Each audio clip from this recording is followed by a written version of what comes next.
Hey, I just Venmo'd you for rent. Nice. Now I can instantly spend it whether I'm checking out online with Venmo or using a Venmo debit card. Say more. More exactly. Because the more you do with Venmo, the more you get.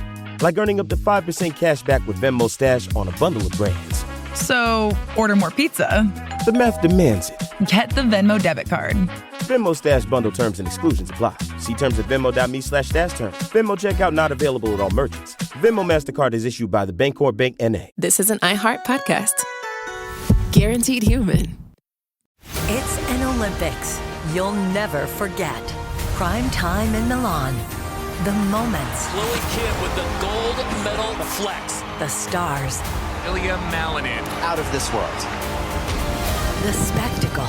From beautiful northern Italy with very special guests every night of the Olympics. Experience the world's biggest show. Prime time in Milan. Tonight, 8/7 Central on NBC and Peacock. Why have I asked my electrician I found on Angie.com to bury my pet hamster Nibbles in our yard for me? Because I was so moved by how carefully he buried my electrical wires, I knew I could trust him to bury my sweet Nibbles after his untimely end. Nibbles, gone too soon. May he scurry in peace. Hey, sorry about your pet, but I just wire stuff. Nibbles would have loved you like a brother. Connecting homeowners with skilled pros for over 30 years. Angie, the one you trust to find the ones you trust. Find pros for all your home projects at Angie.com. The big game commercials are basically must-see TV. This year, Elf Cosmetics went all out with an absurdly funny telenovela called Melissa. It stars Melissa McCarthy, Nicholas Gonzalez, Itati Cantoral, and Elf Glow Reviver Lip Oil. The Elf Glow Reviver Lip Oil is an ultra-glossy tinted lip oil that nourishes, hydrates, and enhances your lips' natural color. Watch the full episode of their new Elf novela on soyunbaño.com. Well, the holidays have come and gone once again, but if you've forgotten to get that special someone in your life a gift, well, Mint Mobile is extending their holiday offer of half off unlimited wireless. So here's the idea. You get it now, you call it an early present for next year. What do you have to lose? Give it a try at mintmobile.com/switch. Limited time 50% off regular price for new customers. Upfront payment required. $45 for 3 months, $90 for 6 months, or $180 for 12-month plan. Taxes and fees extra. Speeds may slow after 50 gigabytes per month when network is busy. See terms.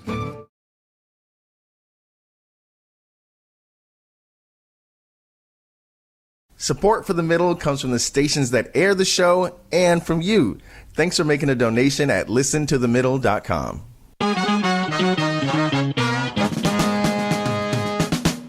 Welcome to The Middle. I'm Jeremy Hobson, coming to you from LAist Studios in Pasadena, California, not far from downtown Los Angeles, where just a few hundred National Guard troops are still deployed. That's months after President Trump sent them there to quell protests over immigration raids.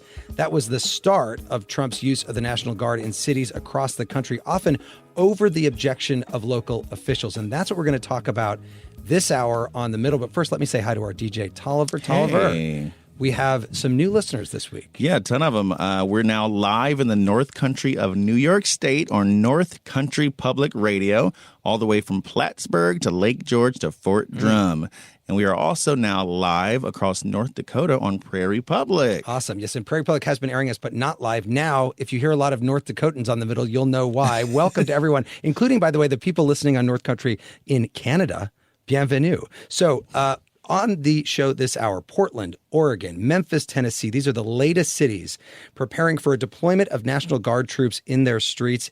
Illinois Governor J.B. Pritzker says he doesn't want the troops in Chicago, but he said this week they are likely on the way to protect immigration facilities. In Tennessee, the Republican governor is asking for the troops to combat crime in Memphis, which has one of the highest murder rates in America. But in Oregon, leaders are resisting. Here's the Democratic Attorney General Dan Rayfield. In America, we don't use our United States military on our own citizens, but except in extreme circumstances. It's actually un-American, if you think about it, to use the military against our own citizens. But that's exactly what's happening right now across our country, from California to D.C. to Memphis to Illinois and now to Portland. So this hour, we're asking you what you think of President Trump's use of the National Guard in American cities. We're taking your calls at 844-4MIDDLE. That's 844-464-3353. Or you can write to us at listentothemiddle.com. But first, a breather from politics. Enjoy it. Some of your voicemails from last week's show about creativity and why you create. My name is Johnny. I live in Vermont. I cook. I write poetry. Sometimes I draw. I do lots of creative things because we don't have enough time, and I think it's important to human thought to make something out of nothing. This is Melissa Trace. I live on Isle of Palms in South Carolina. I garden and I create beautiful spaces with color and texture and fragrance and different heights. And I do it because it makes me happy to see the flowers, to be able to change it every season, and to have people stop by and it makes them happy. My name is Sue Wan. I'm calling from Greensboro, North Carolina. I think art is creation just as much as energy is. I feel like without art, especially when you're trying to navigate such a hectic time, I think art is the only true form of magic that still kind of lingers in this world. Hear, hear. Yeah. Well, thanks to everyone who called in. You can hear that full show by subscribing to The Middle wherever you listen to podcasts. So now back to our hectic time and our question this hour. What do you think of President Trump's use of the National Guard in American cities? Tolliver, the phone number, please. You can deploy your calls at 8444-MIDDLE. That's 844-464-3353. Or you can write to us at listentothemiddle.com or comment on our live stream on YouTube. Joining us this hour, retired Major General Linda Singh of the Maryland Army National Guard. General Singh, welcome back to The Middle. Thank you, Jeremy. I'm happy to be here. And we're also joined by WTOP News Capitol Hill correspondent Mitchell Miller in Washington, D.C. Mitchell, welcome to you. Thank you very much. Happy to join. Well, before we get to the phones, General Singh, when we planned to do this show, the cities that had experienced National Guard troops under Trump were L.A., where I am, and Washington, D.C., where Mitchell is. Now we're talking about Portland and Memphis and New Orleans and Chicago, St. Louis, maybe Baltimore. This is escalating very quickly. What do you think of it? Well, I think it becomes challenging because this is not sustainable, number one. The second piece is that we're really not fixing the systemic problem that exists. We're really trying to put a quick fix and push it as a long-term solution. And I think that we're really not focusing where we need to be. We should be putting more federal focus on how do we fix the systemic issues that have been there for a long time. And the National Guard is not designed for this. It's not the reason why we typically deploy them on the streets. And so I think the challenge becomes making sure that we're trying to get at what the actual problem is and what is the outcome that we want to achieve. And I don't think that we're all on the same sheet of music when it comes to that. Mitchell Miller, when it comes to what the National Guard troops are actually doing, they've been in Washington, D.C. for a couple of months now. What are they doing? Well, they're doing a lot of things that people are kind of a little bit confused about. Initially, they were here on the very major thoroughways of the tourism here in D.C., on the National Mall, near the major tourist spots. And then over the last few weeks, they've kind of been spreading out in various spots, and they've been collecting trash. They've been spreading mulch. They've been getting into some of the communities.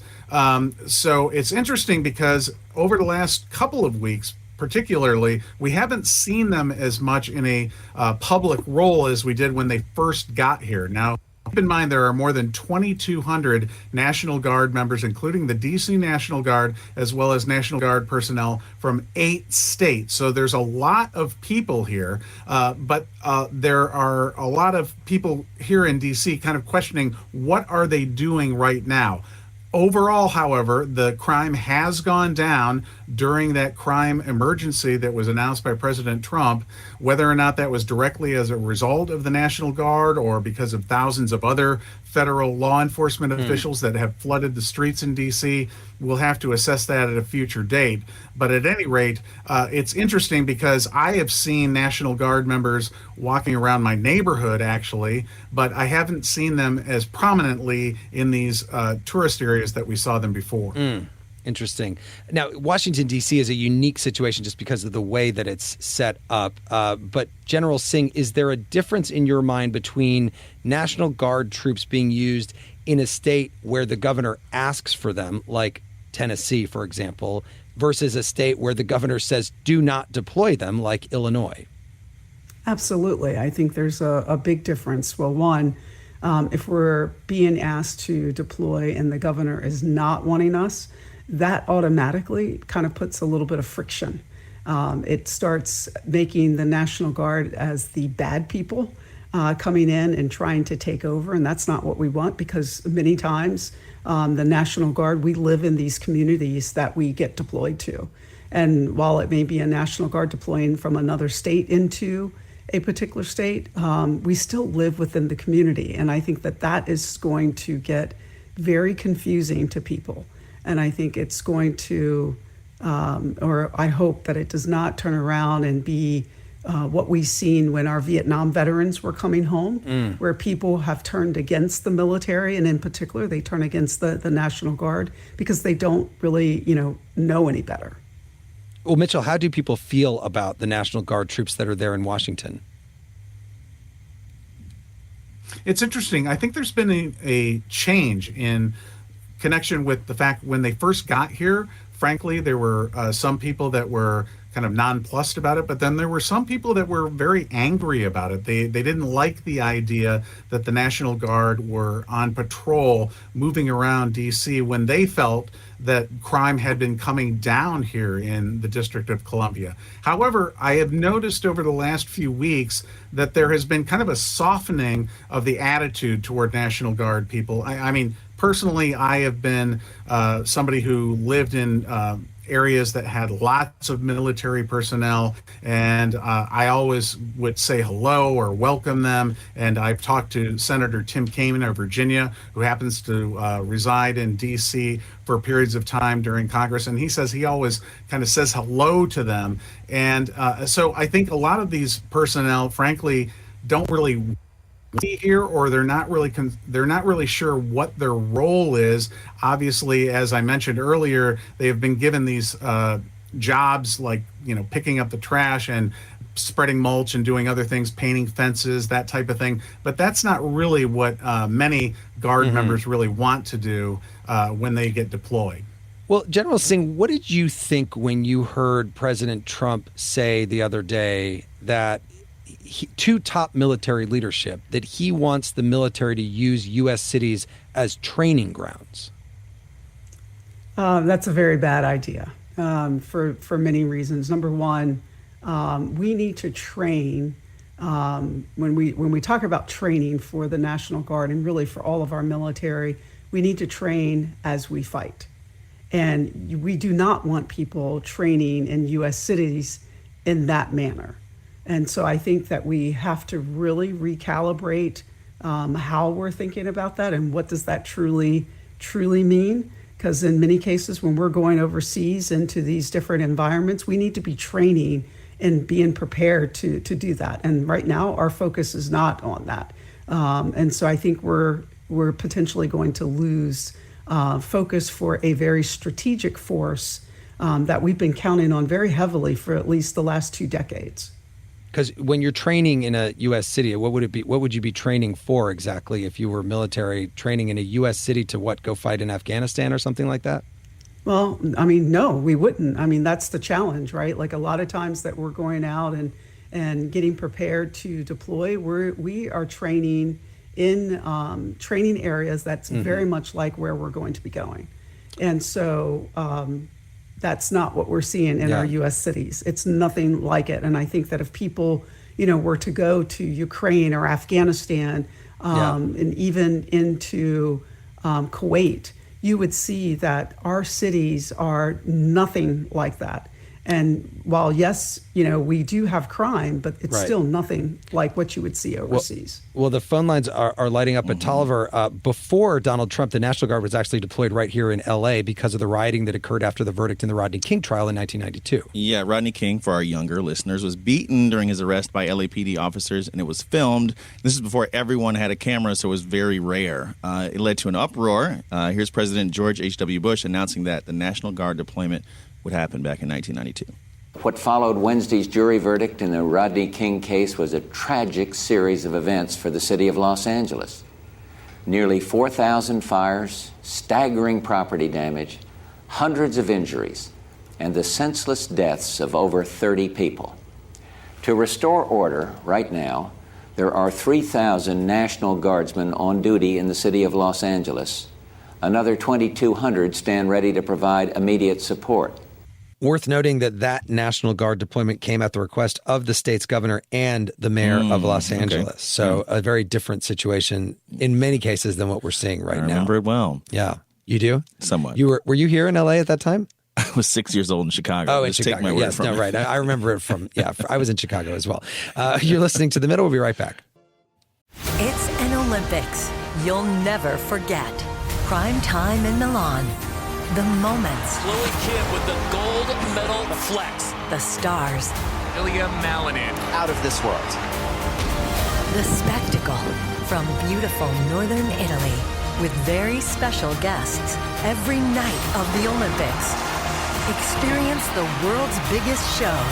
Prime time in Milan. Tonight, 8/7 Central on NBC and Peacock. Why have I asked my electrician I found on Angie.com to bury my pet hamster Nibbles in our yard for me? Because I was so moved by how carefully he buried my electrical wires, I knew I could trust him to bury my sweet Nibbles after his untimely end. Nibbles, gone too soon. May he scurry in peace. Hey, sorry about your pet, but I just wire stuff. Nibbles would have loved you like a brother. Connecting homeowners with skilled pros for over 30 years. Angie, the one you trust to find the ones you trust. Find pros for all your home projects at Angie.com. How do you make chicken nuggets like 7,000% better? Short answer, you let Taco Bell make them. Long answer, start with all white meat chicken nuggets, bread them in crunchy tortilla chips, and serve them with Hidden Valley Diablo Ranch. Yep, that's Hidden Valley Ranch mixed with Taco Bell Diablo sauce. It's exactly what it sounds like, and somehow even better. Simple math, spicy results. Crispy chicken nuggets from Taco Bell. A brand new classic. At participating U.S. Taco Bell locations for a limited time only, while supplies last. Ever wonder why so many people regain weight after stopping a GLP-1? Up to 40% of the weight lost can come from lean muscle. This weakens the body, slows metabolism, and makes it easier to put the pounds back on, creating a cycle of dependency. Prolon's 5-day fasting-mimicking diet offers a drug-free way to maintain results and support long-term metabolic health. In just 5 days, it activates fasting pathways to burn fat, protect muscle, and rejuvenate cells, all while letting you enjoy real food. Get 15% off plus a $40 bonus gift when you subscribe at prolonlife.com/iHeart. That's prolonlife.com/iHeart. This is The Middle. I'm Jeremy Hobson. If you're just tuning in, The Middle is a national call-in show. We're focused on elevating voices from the middle, geographically, politically, and philosophically, or maybe you just want to meet in the middle. This hour, we're asking you, what do you think of President Trump's use of the National Guard in cities? Tolliver, the number again, please. It's 8444-MIDDLE. That's 844-464-3353. You can also write to us at listentothemiddle.com or on social media. I'm joined by retired Major General Linda Singh of the Maryland Army National Guard and WTOP News Capitol Hill correspondent Mitchell Miller. And surprise, surprise, Tolliver, every single phone line is full. The emails, too. Let's get to one of them and open up a line. Lisa is in Minneapolis, Minnesota. Lisa, what do you think of the National Guard in cities? Well, hi, thanks for taking my call. I love your show. I don't think the National Guard are trained to beat law enforcement officers. I think being a good law enforcement officer takes specific training and experience. What I'd rather see is money and support go to hire officers in communities so the police are able to respond.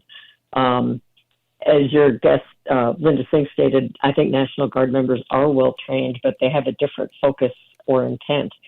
But my big question is, are there metrics for what they have accomplished? As your other guests described, we've heard about maintenance work and the statement crime has gone down, but I'd like to hear more about what kind of areas they've been sent into and how they've made an impact. Is their presence more than just an intimidation factor? Lisa, thank you for that question. Mitchell Miller, are there metrics? Are people looking in Washington and saying, okay, they managed to bring crime down by this much, or do we even know how long they're going to stay? Has there been a goal set? If they do this, then they'll leave? It's a great question, and it's a very complicated answer, quite frankly.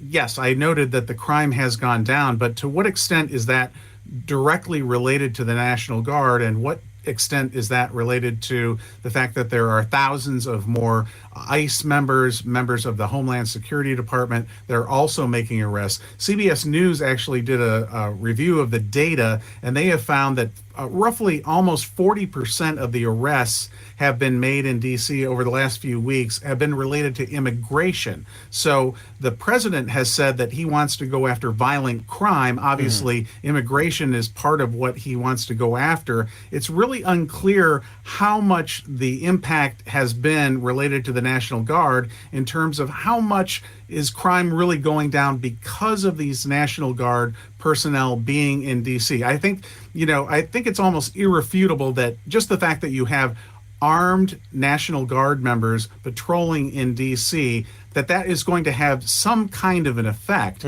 But what is it specifically that you can actually attribute to that? I don't think that that's a very easy answer. And to the point that we were talking about earlier, what is the cost? We're talking about close to $2 million a day for having all these National Guard members in D.C. And as was mentioned earlier, it's really something that's unsustainable. It's something that you can do a surge with and perhaps bring down crime for a month or so. But what happens after that? Yeah, interesting. Let's go to John in Worcester, Massachusetts. John, go ahead with your thoughts. What do you think of the National Guard in the cities? So I think I'm going to take a middle position on it. I think it's probably good in some cities and probably bad in the others. I think that having a presence there and a show of force has certainly worked in Washington, D.C., and I think the legality of, it's a federal district as opposed to a local city or, a state, I think that makes a difference. I'm also curious what actually they're doing. My understanding is they're not really making any arrests. I could be wrong, but my thought was, at least in D.C., is they're there for a show of force and allows cops that are actually on the beat and detectives to do their investigation, so they're not dealing with kind of quality of life crimes, because with the show of force, the quality of life crimes go down. I don't know how I feel about it in Portland or in Illinois, where the governor doesn't want it. I think there's definitely a federalism issue there. But certainly I think the other issue is, they're going to these cities, well, he's focusing on the blue cities, and I think a lot of that focus is because there tends to be, or at least the perception is, that they're softer on crime. And I don't know how the argument of the cashless sale is, but I do know, there's a lot of people that are getting out there that have mental health issues, and there's a lot of issues. I know somebody a father was just killed right outside of Worcester, taking his kid to school because he ran into a guy who was doing graffiti, and he said, "Hey, you shouldn't do that," and called the cops. And the guy who was doing the graffiti took out a gun and shot him. Yeah. That guy had been arrested in the last 5 years, been released. Well, John, a lot there already. So let me take that to our guests, and I should say also, like most of the cities in this country are what you would call blue anyway. Right. So even if they're in very red states, but Linda Singh, he makes a few points there, and one of them is the National Guard are not allowed to actually arrest people, right? That's they wouldn't be allowed to do that. It depends on what status they're in. So that's not a yes or no. It depends on what status they're in and how they've been given, direction. And so right now, we're not seeing them do arrest, right? They usually can detain, but they're not even being used, like in DC, they're not being used in that manner either. So I think it's a more difficult answer because they have to be in the right status. So National Guard has to be in the right status. If it is a Title X force, an active duty force that is being deployed in, they are not supposed to be doing any type of arrest or even detaining. So it's a little bit more complicated in terms of the rules and the regulations behind it, and making sure that we're really following along with what's supposed to happen, depending on where they're deployed, how they're deployed, and the status that they're in. A call from one of the cities that, if it doesn't already have National Guard troops deployed, it probably will soon. Chicago, Illinois. Dale is calling in. Dale, what do you think about all this? Yeah, I think the prospect of using the National Guard in Chicago specifically, our crime is very located in small pockets of the city. We as Chicagoans, we all know where they are. I think you would see a temporary reduction, but our issues are systemic. The minute the National Guard left, there would have no lasting impact. And the last thing I would say is you cannot discount the element of race. If it's a black city, a black mayor with a large black population, you see it singled out by Trump and his rhetoric, both for delegitimizing the voting results of those areas, and those are the cities that he wants to target. So I don't think there's any way to separate race from this overall emphasis on sending in the National Guard. Interesting. Dale, thank you very much for that. By the way, General Singh, the president has made the case that the reason he has to do this is that the crime in some of these cities is an emergency. The National Guard has been used many times in the past to restore order or deal with civil unrest. Can the case be made that crime in general is civil unrest? Based on where we are today, it is my view that we're not there.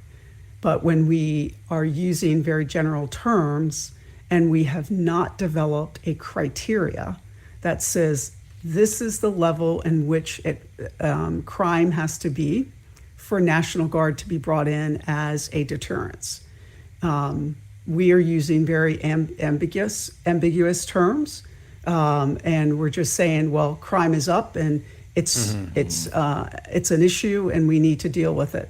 And to me, we're not at that level.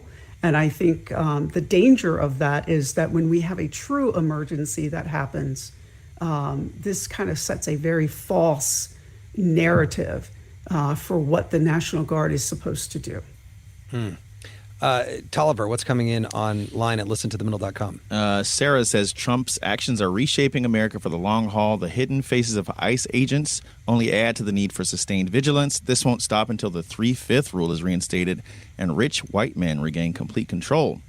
Susan says, why is everyone wringing their hands and wasting breath discussing the National Guard being deployed to cities to fight crime? What a bunch of naive Pollyannas.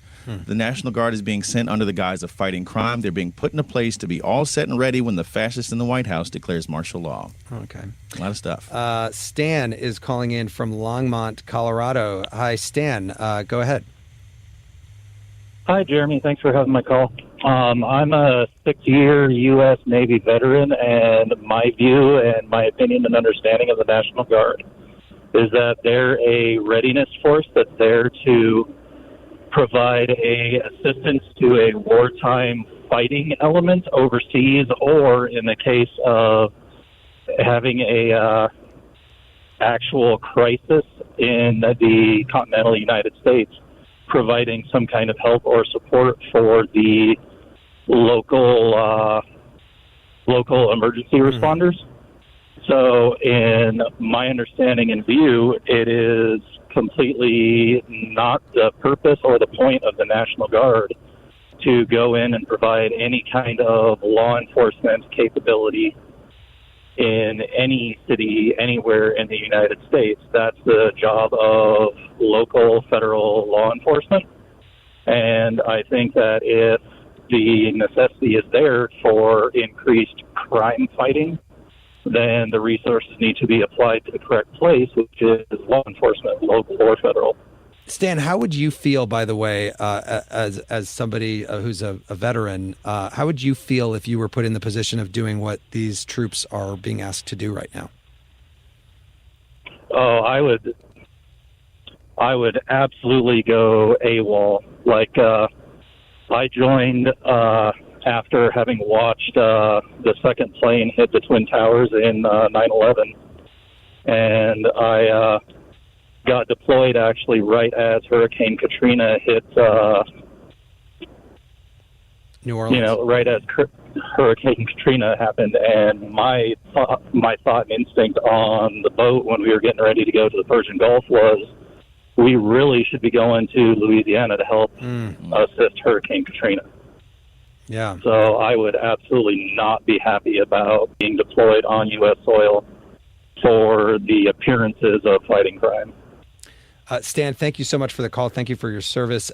Mitchell Miller, I'll go to you. I assume that in the course of the time in the last couple of months that you've had National Guard troops in Washington, D.C., that you've talked to some of them. Have you heard any comment? How do they feel? It's an interesting mix. I think some of them say, well, this is what we were ordered to do, and so we're doing it.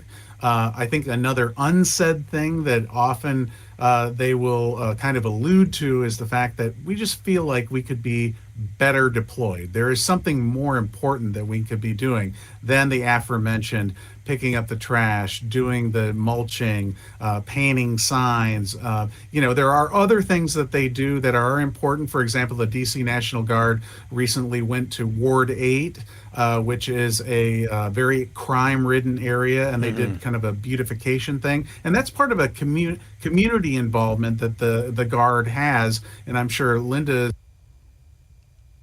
Overall, I think these Guard members that are from other parts of the country, they're a little bit mystified as to why they're patrolling around D.C. right now. Tom is calling in from Tallahassee, Florida. Tom, what do you think of the Guard in cities? Hello. I think that thinking that Trump is sending the National Guard to the cities just for crime is so naive. These are the first moves to prepare the public for the next move. You just read a tweet or something from another listener that it was for a martial law. Actually, I'm saying that it is to prevent the fair and free and fair elections in the next year or in 2028. This is just to prepare the public for the bigger action in the blue city, in the cities, in the blue, not for the swing states. He's gonna deploy the National Guard to prevent the elections to be free and fair. Maybe he's gonna put the soldiers around the precincts, voting booths, to disrupt the voting process and everything.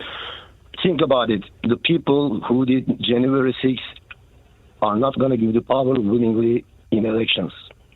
Tom, thank you for that. Yes, no, it's an interesting point, and there are certainly people that do believe that, General, saying that this is something sort of getting people used to the idea of troops on the streets in cities, and that, Trump may want to do this before an election. What do you think? Well, I mean, I'd recommend folks go out and take a look at War Game. The movie that you did, yeah. Exactly, the documentary. We kind of tabletop this, an exercise very similar to this, and I think what we're potentially seeing unfold could be a lot more dangerous. And I agree with a number of the listeners that I think that there are other motives here that we're not paying attention to. And what I would caution everyone is that, let's not let the noise of what is being pushed out really distort our view of what is actually happening. And so when I think about overall, I think we're headed off a cliff. Wow. Let me get to one more call before we take a quick break here. Lee is in Asheville, North Carolina. Lee, what do you think of the Guard in cities? Hello. I guess when I think about Portland, it's a very peaceful city from everything that I know of it. I think a lot of what the president's rhetoric might almost be referring back to protests many years ago, like in 2020, that were more disruptive to, the daily life. But I really don't feel like at present there are any protests there that are nearly disruptive or anything that would merit it being called a war zone, quote unquote. And it really feels to me like he's trying to have this chilling effect on protests and general dissent in day-to-day life, is what it feels like to me anyway. Yeah. Lee, thank you for that. Mitchell Miller, I won't ask you about Portland because you're not there, but you're in Washington. Were people saying the same kind of thing in D.C. when Trump sent the National Guard into D.C.? Well, that doesn't feel like a war zone to me. Yeah, absolutely. I mean, when the president said a few weeks ago that people were afraid to go to a restaurant for several years, that's just not true. People were some of the best restaurants in the country are in Washington. Right. It's a foodie town. That's a whole nother issue. But so it was a disconnect for a lot of people that lived here that, yes, crime has been going up. The crime in the 80s, when I first moved here in the late 80s, there were 450 to 500 murders a year. Now we're talking a fraction of that, just over 100. So it's a matter of degree. And going back to the National Guard, it's interesting because I was here in the Capitol where I am right now when the National Guard was not called initially during January 6th. And there were people down the hall from where I am right now pounding on doors, going after people, and the National Guard was not activated for a variety of reasons, which we don't have to go into here. But it just goes to show that the National Guard can be, held up in a lot of different ways, whether it's a Democratic governor not deciding to bring in the National Guard to his state, or whether it was the president during January 6th. Yeah. Well, Tolliver, as we said, the National Guard has been federalized a number of times throughout our history, including during the Civil Rights era. Yeah, President Lyndon Johnson sent troops into Detroit to quell the 1967 Detroit riots, but he was very clear about why he was doing it. Law enforcement is a local matter. It is the responsibility of local officials and the governors of the respective states.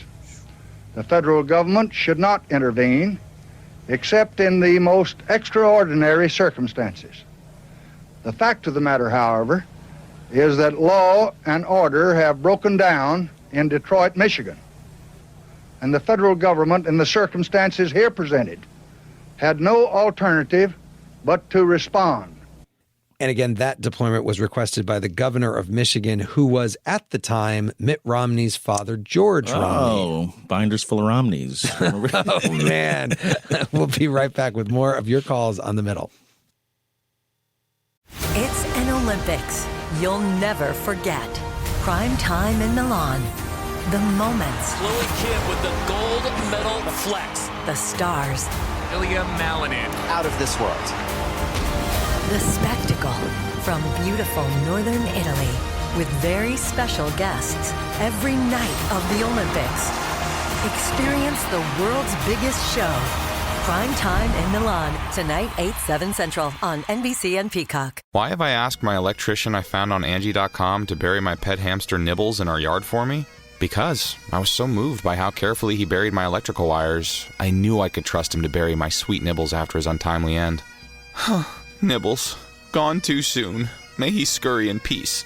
Hey, sorry about your pet, but I just wire stuff.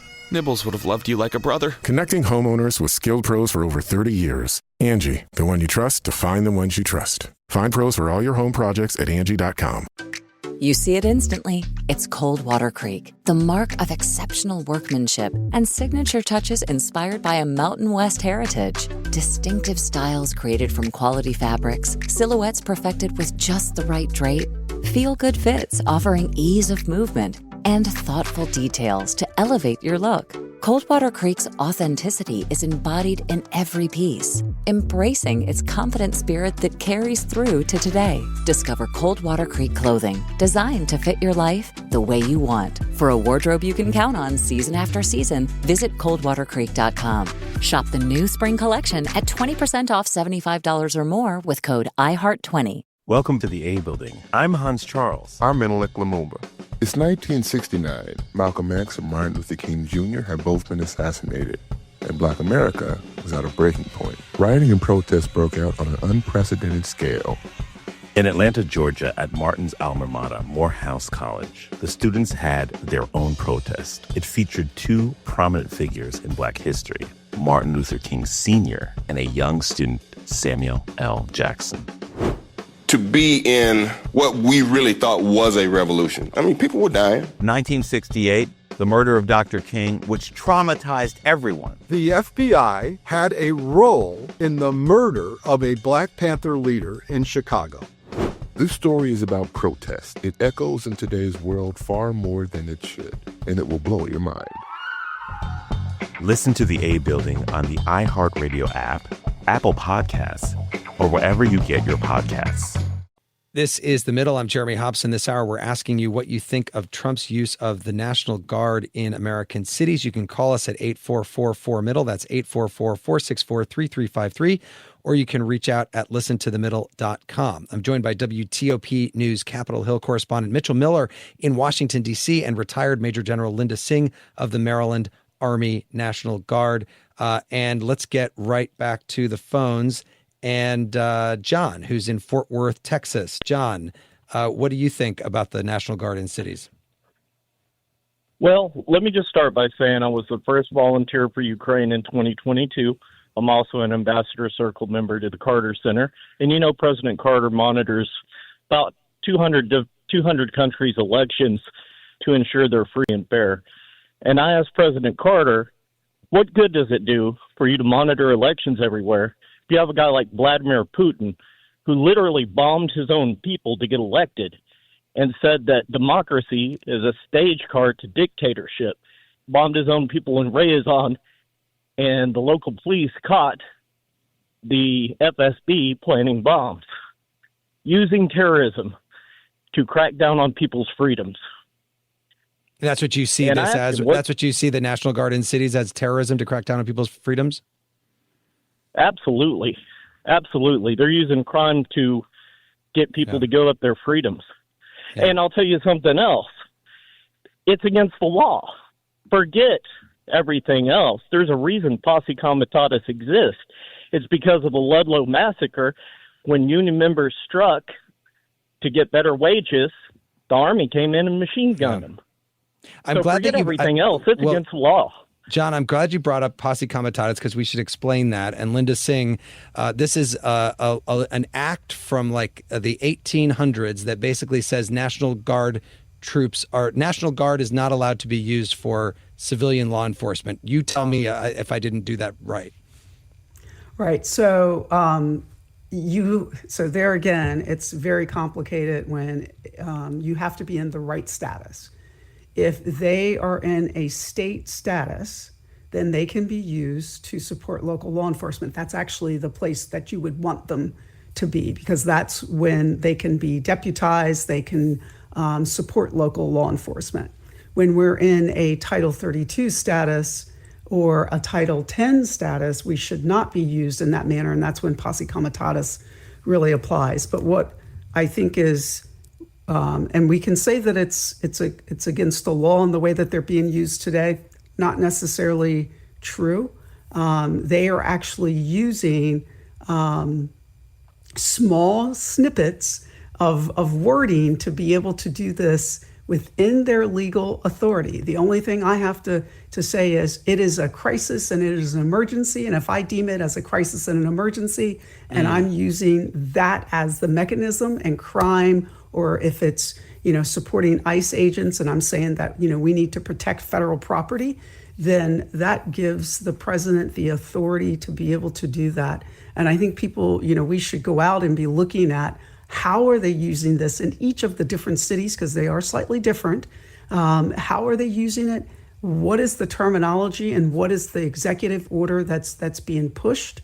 Because it's very enlightening when you start looking at how this is being done.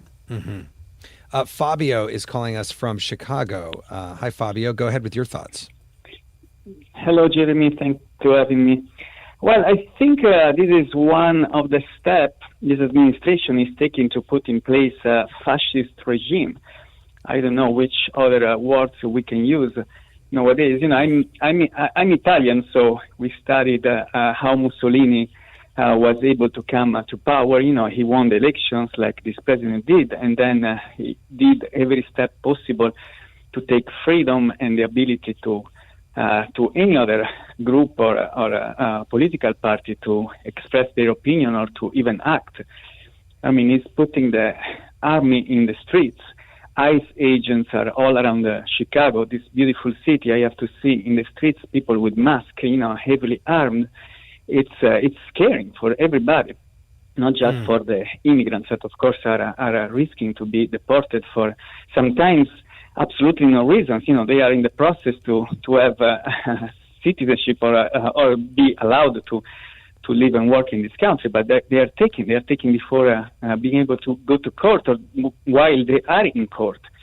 So it's really frightening. And as I say, this is just one step, right?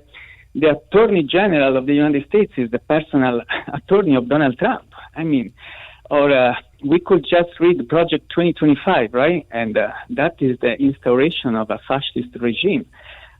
So we are in a complete constitutional crisis right now with this president that is doing whatever he wants, right and left. And, well, and just I think just to correct the record, I believe it's the Deputy Attorney General that was the personal attorney of Trump. The Attorney General was the Attorney General of Florida, Pam Bondi. But point taken, Fabio. Thank you very much for that, Mitchell Miller. You've been in Washington for many years, decades, in fact. You're in the political center of the country. These are things that people around the country are saying right now. We've heard it on this show before. Not everybody believes it, but we've now heard the word fascism, I think, a few times in this hour. What about on Capitol Hill? Is that being talked about, or does that sound just totally alien to people? If we were to have members of Congress on here, if they heard somebody say that, what would they think? Well, I understand the concern, and as I alluded to earlier, when the National Guard was first deployed, there were people actually who were frankly not very nice to the Guard personnel. They're just trying to do their job, and people came up to them, they swore at them. They were clearly angry at the fact that there were armed National Guard members making patrols. On the other hand, I would say that I think it's a little bit more benign, at least at this point. These are people that are just making patrols. They're doing a lot of different things, just basically under order.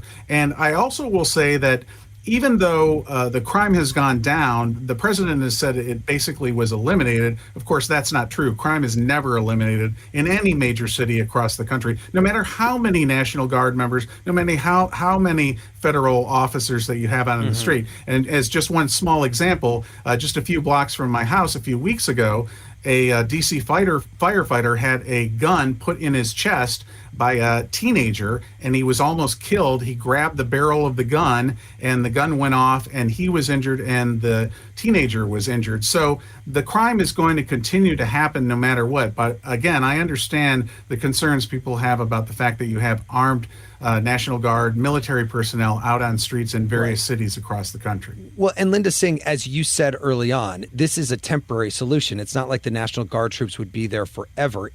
We did an entire hour about crime, which, by the way, is coming down around the country, even if it is higher than in other countries around the world. But one of the things that our experts said in that hour was the reason that other countries in Europe, let's say, have lower crime is in part because they have way more police officers, not temporarily on the streets, but permanently on the streets. And also there are cameras everywhere. And their repercussions are a lot more stringent, right? I think we really do need to kind of get back to focusing on the system and how do we change the system for longer term advancement. And that means restructuring dollars. When we went away from, or we went through this whole defund the police, what were we expecting to happen? Were we expecting crime to just dissipate because we decided that we wanted to start focusing on defunding the police? I mean, you have to think about, some of this we've kind of caused to come into place. But when it gets to our National Guard, this is a highly trained strategic force that is used to support active duty, active Army, active Air Force, in a deployed environment. But what we also have to remember is the National Guard, as we are members of your community, we live and we work in your communities. We're your mothers, your sisters, your brothers, we're your children. And so just keep in mind that when you are in one of these cities and you see them, they are being asked to carry out an order. And if they were to say no, they will get court-martialed. Mm-hmm. They don't have that liberty because they raised their hand. They took an oath. Whether we like it or not, they took an oath. And so let's just keep in mind that, when you see someone wearing that uniform on the street, just keep in mind that they're probably a mother, a father, a sister, a brother to someone. Let's go to Bill, who's in Kalamazoo, Michigan. Hi, Bill. What do you think of the National Guard in cities? Well, I think it's a disgrace. I agree with the general. I think that I respect her. Thank you for your service, by the way. I respect her, and I think, unfortunately, it's going to be up to our brave men and women in uniform to hold the line if this aggressive overreach continues. I mean, we've got a president who's watching B-roll from Portland from 2020 and projecting it out like it's modern day, like it's like it happened yesterday. And this is the reality our chief lives in. You've got a border czar who's taking bags of money under the table, and then the charges and the fight it just disappears somehow. And you've got people on the other side where there's no good faith arguments, there's no civil discourse. Even my educated friends who are Republicans who have had for 30 years, there's no talking, there's no good exchanges, there's no civil discourse. It's me, my facts, and I cite my facts, and them either withdrawing or countering with Caroline Leavitt talking points. That's the reality we live in today, and it's horrific and it's shameful, and I'm embarrassed. Thank you for the time. Bill, thank you very much. Mitchell Miller, as you hear that, on Capitol Hill, is that the conversation? Do you see just Republicans saying this is good and Democrats saying this is bad among lawmakers? Yeah, what he was saying resonated with me because I hear it all the time. Both sides point fingers at each other and say the other one is just worse than the other side. And you've seen it, as we're going forward with this government shutdown right now, that it just exacerbates it. But you see it all the time in congressional hearings, and there's very little across the aisle discussions among lawmakers today that there used to be. And, not to go back to halcyon days from the past, but there was a time when lawmakers from both parties actually would discuss things thoughtfully and try to come to solutions. And right now, what they generally try to do, and both parties do this, is they try to put political points up on the board. And that's really the bottom line for each of the parties.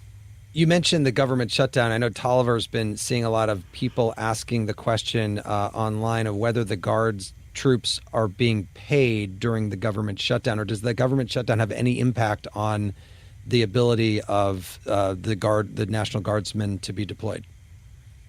It does not affect them in terms of they are not getting paid. So they are like many other military personnel across the country because of the federal government shutdown. Now, there's been a lot of talk about the fact that the administration might move around some funds to make things available. But essentially, the people that are out of work right now or furloughed by the government, they are not getting paid, including the military, unless they're considered essential personnel. And you had to go back to 2019, which was the longest government shutdown ever. That was close to 35 days. After that, Congress decided we need to make members of the federal government and the military whole again, and so they will get paid whenever this government shutdown eventually ends. Right, but that could be a while, and it's not easy to go without a paycheck for a long period of time, especially right now with the cost of everything. Let's go to Jackson, who's in Lee's Summit, Missouri. Jackson, welcome to the middle. Go ahead. Hi, thanks for having me. I think to kind of understand this better, there's really two things we need to remember about Trump. Number one, he's a big messaging guy, right? Like, if you take one of his biggest projects from his first term, the border wall didn't really ever get finished, right? And another thing is that he's really someone who values loyalty a lot. So I think if there's one thing we want something good to come out of this whole National Guard situation, I think that the governors and maybe the mayors of these cities could take this opportunity to embrace the National Guard, right? Because, like, as we saw in Washington, D.C., they don't really the National Guard troops don't really have the opportunity to enforce the law so much as just, like, provide public work services and that kind of thing that can be of value to cities. And so I think this is a good opportunity for governors and mayors to build relationships with the president and to have something good come out of this, because, to be clear, I do believe that it is a slippery slope and that this isn't really a good thing. But I think that Trump is really a big messaging guy, and I'm really not sure that this whole National Guard occupation will go to one of those doomsday situations we've heard a lot about. Yeah, thanks, Jackson. Linda Singh, what do you think about that? What would you think about, J.B. Pritzker, the Democratic governor of Illinois, saying, okay, if this is what's going to happen, why don't I just embrace it and say, great, thank you. Can you please, clean up the city of Chicago for me? I mean, so there is a level of where that would work, right? Like if that would put them a little bit more in control. But I think it's challenging because if you don't feel like there is a need to have the National Guard deployed in your city, you're going to kind of stand firm on that. And so if a governor says, okay, I would like to have federal resources, why does it have to be the National Guard? Right. Why can't it be other federal dollars? Why can't it be something else? Instead, if they say, yes, we want this, they're not getting other federal resources. There's so many other levers that we could pull. Instead, we're just pulling National Guard. And there are times which we really need them, right? And so when we think about Katrina or when there was the civil disturbance, the Freddie Gray incident in Baltimore, we came in a support capacity behind law enforcement. We did not take the lead. We were not there forever. As soon as things were stabilized, as soon as we felt like we could withdraw, we left just as quickly as we came in. And we made sure that we turned everything back over to the local law enforcement, right? So we were partnered with them all the way. So it can work as long as there is a plan, as long as we know what the criteria is. What are they supposed to do? So what is the mission? What is the impact that you want to be able to achieve? And that's what we're not talking about. And then how are we going to measure that, right? We heard Mitchell actually talking about the measurements that are not there. Well, how are you going to measure whether or not you are achieving those particular effects? So it should be a little bit more strategic, a little bit more planned. If you think about New Mexico, I think the New Mexico governor actually deployed their National Guard in a way that allows law enforcement to be able to do more. It's very intentional. It was very direct, and they understand what their mission is. So that's what we need to be thinking about, is making sure that we are not just doing it and saying, okay, get out there and now do what you need to do. What is that mission? That will have to be the last word. That's retired Major General Linda Singh of the Maryland Army National Guard. We've also been speaking with WTOP News Capitol Hill correspondent Mitchell Miller. Thanks so much to both of you for joining us. Thank you. My pleasure. And thanks to everyone who called in. Thanks to our friends here at LAist in Pasadena for hosting us this week. Hazmi Pogosian at the board, Bianca Ramirez, Jeff Rowe, and Rick Esparza. Don't forget to subscribe to our podcast. We've got extra episodes of our One Thing Trump Did podcast every week, available only on the Middle podcast feed. And next week, we're going to be back here asking you how the government shutdown is affecting you. And if it's over by then, we've got a secret plan for our show. So stay tuned. We have to plan this whether it happens or not. Yeah. Either way, our number is 8444-MIDDLE. That's 844-464-3353. Or you can reach out at listentothemiddle.com. You can also sign up for our free weekly newsletter. The Middle is brought to you by Long Nook Media, distributed by Illinois Public Media in Urbana, Illinois, produced by Harrison Patino, Danny Alexander, Sam Bermastaz, John Barth, Annika Dessler, and Brandon Kondritz. Our technical director is Steve Mork. I'm Jeremy Hobson, and I will talk to you next week.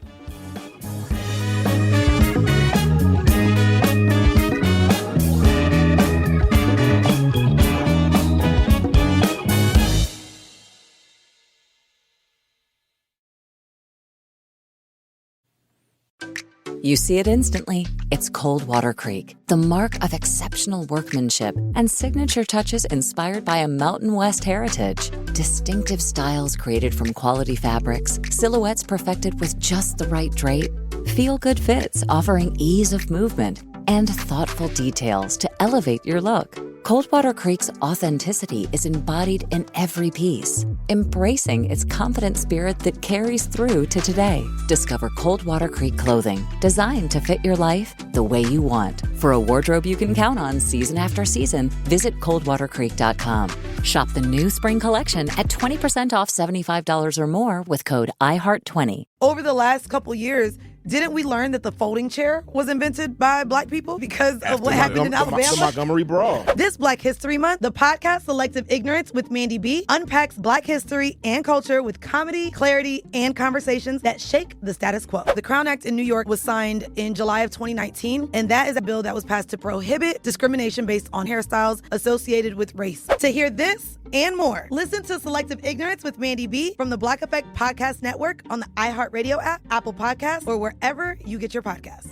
1969, Malcolm and Martin are gone. America is in crisis. And at Morehouse College, the students make their move. These students, including a young Samuel L. Jackson, locked up the members of the Board of Trustees, including Martin Luther King Sr. It's the true story of protest and rebellion in Black American history that you'll never forget. I'm Hans Charles. I'm Menelik Lumumba. Listen to The A Building on the iHeartRadio app, Apple Podcasts, or wherever you get your podcasts. This is Ryder Strong, and I have a new podcast called The Red Weather. In 1995, my neighbor, Anna Trainer, disappeared from a commune. It was nature and trees and praying and drugs. So no, I am not your guru. And back then, I lied to everybody. They have had this case for 30 years. I'm going back to my hometown to uncover the truth.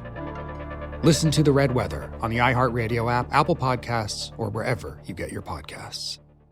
This is an iHeart podcast. Guaranteed Human.